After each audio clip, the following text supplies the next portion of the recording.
Alhamdulillah Rabbil alamin alladzi anzala as-sakinata fi qulubil mu'minin liyazdadu imanan ma'a imanihim. Wassalatu wassalamu ala asrafil anbiya'i wal mursalin sayyidina wa maulana Muhammadin wa ala alihi wa ashabihi ajma'in. Subhanaka la ilma lana illa ma 'allamtana innaka antal alimul hakim. Maka Allah Subhanahu wa ta'ala fil Qur'anil Karim, a'udzu billahi minasy syaithanir rajim. Bismillahirrahmanirrahim. Ya ayyuhalladzina amanu taqullaha wal tanzur nafsum ma qaddamat lighad wattaqullaha innallaha khabirun bima ta'malun. Sadaqallahu azim. Bapak Ibu sekalian yang sama-sama dimuliakan oleh Allah Subhanahu wa ta'ala, suatu keberkahan, kenikmatan yang tentunya tidak bisa kita hidup dengan apapun ketika Allah Subhanahu wa ta'ala memberikan kita kesempatan untuk hadir dulu di tempat ini. Kenapa? Suatu ketika Rasulullah Shallallahu Alaihi Wasallam ditanya oleh seorang sahabat, "Ya Rasul, apakah cirinya? Apa tandanya ketika kita diridhoi oleh Allah? Apa cirinya? Apa tandanya kalau kita dicintai oleh Allah? Sebaliknya, bagaimana juga kita tahu bahwa Allah tidak cinta, tidak ridho kepada kita?" Inilah pertanyaan sahabat kepada Rasulullah SAW. Apa kata Nabi? "Wahai sahabatku, ciri tanda ketika Allah sayang, cinta, ridho kepada kita, yaitu ketika kalian mudah bertemu dengan kebaikan, dan ketika kamu bertemu dengan kebaikan, kamu ikhlas melakukan kebaikan itu." Alhamdulillah Bapak Ibu sekalian, apa yang kita lakukan hari ini tentu tidak semua saudara-saudara kita bisa melakukan seperti ini. Mungkin ada saudara-saudara kita tanya, atau mungkin ada teman kita yang dan saya juga nanti masuk di masjid, bukan juga mengaji, bukan juga ikut pengajian. Tapi apa yang terjadi ya? Mungkin hanya dia keluar sebentar, pada akhirnya ketemu dengan temannya di luar. Tidak usah deh, mending minum kopi saja. Ini hanya hal sepele saja. Ini menandakan bahwa Allah tidak ridho sama kita. Ya. Tapi ada orang itu mudah sekali ketemu dengan kebaikan. Hanya jalan-jalan nih, ada pengajian nih, langsung di dalam hati sama ikuti. Mudah sekali ketemu dengan kebaikan. Ini tandanya bahwa Allah ridho sama kita, Allah cinta sama kita. Kenapa? Karena Allah ingin melihat kita ketika nanti kita ketemu dengan Allah, maka kita sudah siap mempertanggungjawabkan apa-apa yang sudah menjadi haknya Allah terhadap kita. Makanya di dalam Al-Quran yang saya sampaikan tadi, ya ayyuhalladzina amanu taqullaha wal tanzur nafsum ma qaddamat lighad wattaqullaha innallaha khabirun bima ta'malun. Ya ayyuhalladzina amanu, wahai hambaku yang beriman, taqullah, bertakwalah kamu kepada Allah, kepada saya. Wal tanzur nafsu ma qaddamat lighad, maka periksalah dirimu apa yang kau persiapkan untuk menghadap saya. Ya. Sudah adakah persiapan itu? Periksalah diri kalian ketika saya mengambilnya nanti, sudah siap tidak? Ya. Ketika saya mengambil nyawamu, rohmu, sudah siap tidak? Dan kita tidak punya hak untuk menolak itu. Kenapa? Apa yang kita miliki hari ini Bapak Ibu sekalian, pangkat kita, ya, jabatan kita, ya, istri kita, anak-anak kita, Bahkan apa yang melekat pada diri kita ini, mata kita, hidung kita, telinga kita, dan semua perangkap-perangkap di tubuh kita ini, semuanya milik Allah. Kita hanya memiliki hak pakai saja. Iya. Hak pakai saja. Yang punya milik prioritas itu adalah Allah. Jadi ketika Allah ingin mengambilnya, kita mau apa? Makanya kata Allah, sebelum saya ambil semuanya itu, periksa matamu. Bisa tidak kau pertanggungjawabkan matamu itu? Saya kasih nikmat mata luar biasa, tapi apakah kamu memanfaatkan mata itu dalam kebaikan? Ya. Apakah kamu menggunakan mata itu melihat Al-Quran? Ya. Alhamdulillah tadi kita dengar, ya, yang membaca surah Yasin luar biasa. Wih, bagus sekali. Ya, luar biasa. Ya. Dulu kita masih teringat itu. Ini kan sudah bergeser basicnya orang sekarang. Dulu saya masih teringat itu, kalau ada anak-anak kita yang nakal, ayo cocok mati di tentara, mau betah. Cocok ini jadi tentara, ini nakal ini.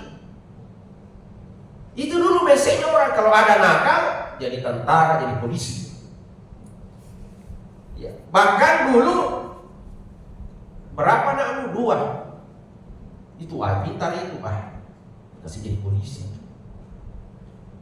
Kalau sekolah kasih masuk di sekolah negeri, pintar. Yang bodoh itu kasih masuk di pesantren. Itu mindset dulu tuh. Itu mindset dulu orang tua kita. Tapi sekarang kan sudah bergeser. Dan salah satu yang mengaji tadi, saya kira dia adalah penghafal Al-Quran, karena cara membacanya luar biasa. Artinya sudah mindset kita. Kenapa kita selalu bahwa yang nakal-nakal itu harus menjadi polisi, harus menjadi tentara? Ya. Silakan jadi polisi, silakan jadi tentara. Tapi tentara yang menghafal Al-Quran, polisi yang menghafal Al-Quran, polisi yang cinta dengan Al-Quran, yang senantiasa membaca Al-Quran, yang senantiasa berselawat kepada Rasul.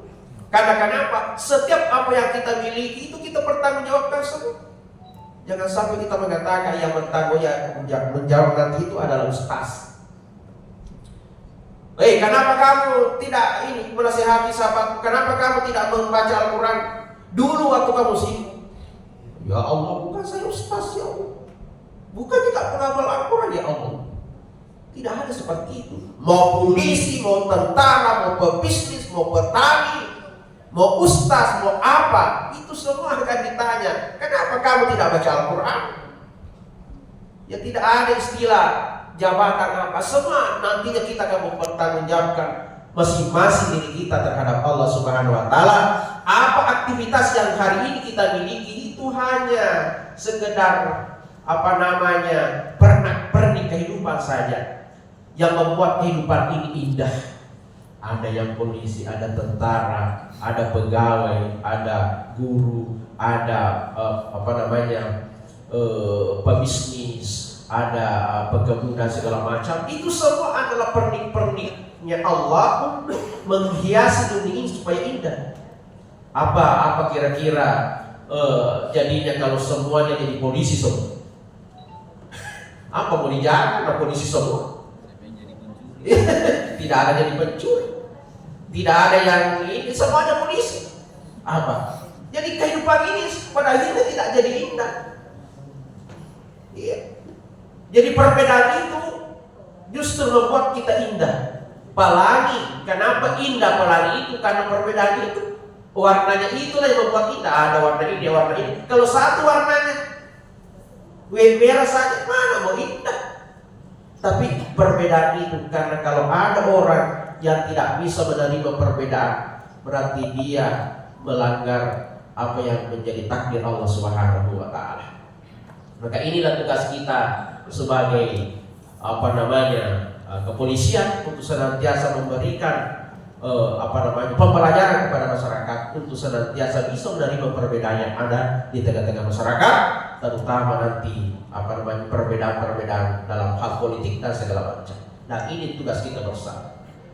Jangan dibelakang oleh Allah. Yang terakhir, Bapak Ibu sekalian, ini satu pesan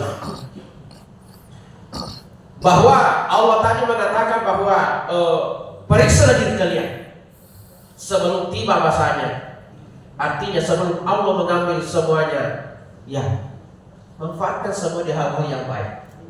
Seorang raja yang bernama Raja Zulkarnain yang memiliki kekuasaan pangkat yang sangat luar biasa pada masanya, pernah berpesan kepada anak istrinya, wahai keluargaku, wahai anakku, ketika nanti saya meninggal, ketika saya nanti masuk di dalam peti mati, kasih keluar tangan saya di luar begini, dua-duanya. Kata keluarganya, wahai raja, kenapa seperti itu? Apa kata Raja Zulkarnain? Biar masyarakat wargaku tahu, ini rajamu Zulkarnain yang kau bangga-banggakan, yang pangkatnya tinggi, kekuasaannya besar, hartanya banyak, istrinya satu. Istrinya satu. Iya. Ketika meninggal, berangkat dengan tangan kosong. Tidak ada. Mobil yang kita miliki, Harvard, Fortuner, Mercedes-Benz, dan segala macam, ada puluhan di garasi kita, mobil-mobil mewah. Tapi ketika kita meninggal, apa yang membawa kita? Ya motor ambulans cak kebo-kebo. Coba, ambulans cak kebo-kebo yang mengantar kita. Kenapa? Pertanyaannya, kenapa bukan salah satu mobilnya itu? Inilah membuktikan bahwa ketika kita meninggal, yang kita bawa adalah amalan-amalan kita. Yang kita bawa adalah segala apa yang kita sedekahkan, yang kita pakai untuk sedekahkan di agama Allah, amalan-amalan kita, maka itu yang akan kita bawa. Harta kita yang tinggal di dunia ini belum tentu menjadi milik kita. Mobil kita, kan itu cerita sebagai, ada bukan cerita, ini fakta ini. Ada di sana, itu tidak usah saya sebut. Waktunya dia hidup, wah sangat luar biasa, dia jaga mobil dia itu. Kalau dia hujan-hujan, dia tidak mau pakai mobilnya. Mending dia rental mobil, kenapa? Wah, kotor. Begitu cintanya sama mobil, ketika meninggal, istrinya bersuami lagi, dega. Istri, suami keduanya itu dega, anak dia suka keren. Nagaspol.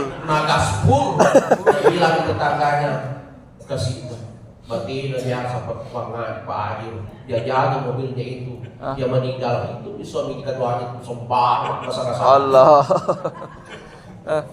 Makanya manfaatkan apa yang ada kita miliki, manfaatkan di jalan Allah.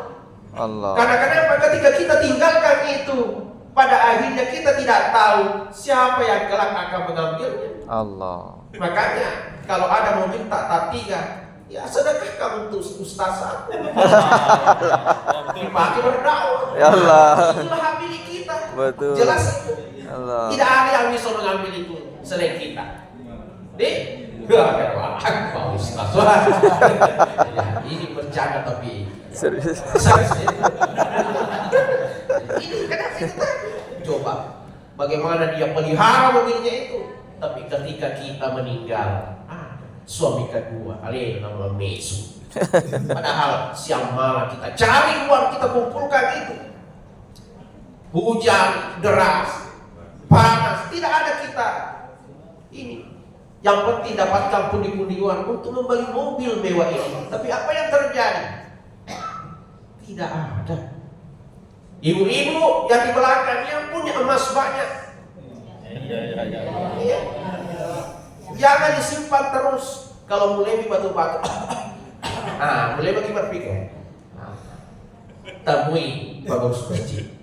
Tapi Pak. Ampun nasa di bodoh. Ini ada emas ini ya. Satu saya sedekahkan. Kenapa? Siapa tahu. Iya. yang kita sedekahkan di masjid itu adalah hak milik kita yang tidak ada satupun orang bisa mengambil. Tapi apa yang kita pakai, kita tinggalkan itu. Bilang ada dia anak ustaz, anak tak mau pakai, bukan istri kedua. Istri. Oleh betul tidak? Betul tidak? Makanya Bapak Ibu sekalian, persiapkanlah semuanya. Silakan kita bisa punya kebun-kebun, cengkeh kebun apa saja kita bisa miliki. Ya. Tapi kata Nabi, ad-dunya masaratul akhirah. Apapun itu, kebun apapun itu, dunia ini kata Nabi seperti ini adalah kebunnya akhirat. Silakan punya kebun cengkeh, kebun apa saja. Tapi ingat, harus kita juga punya kebun kebaikan. Karena kenapa? Inilah yang akan kita nanti pakai menghadap Allah Subhanahu wa taala di perjalanan kita. Kita tidak tahu masih ada 2 menunggu kita ini. Barza akhirat yang waktunya panjang perjalanan juga kita belum tahu kapan berakhir. Makanya